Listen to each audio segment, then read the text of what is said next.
In this video, I will guide you on how to apply a promo code on Temu. First, launch open the Temu app on your device. Make sure to log into your account. Now from the home screen, find the items that you want to purchase, then tap on this cart icon to add them to your cart. Once you're done, you want to tap on this cart icon at the bottom of your screen. Now review all the items over here, then tap on checkout. On this page, you will have to enter some details. First, enter your shipping address, then enter your payment method, enter all the payment information. Now scroll down a bit. Here, you should be able to find the option of have a coupon code. Tap on that. Now enter your coupon code or promo code over here. You can only enter one code per purchase.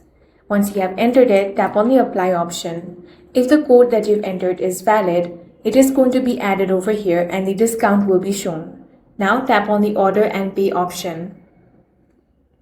In this way, you can easily apply a promo code on Temu. If you found this video useful, make sure to hit the like button and subscribe for more videos like this.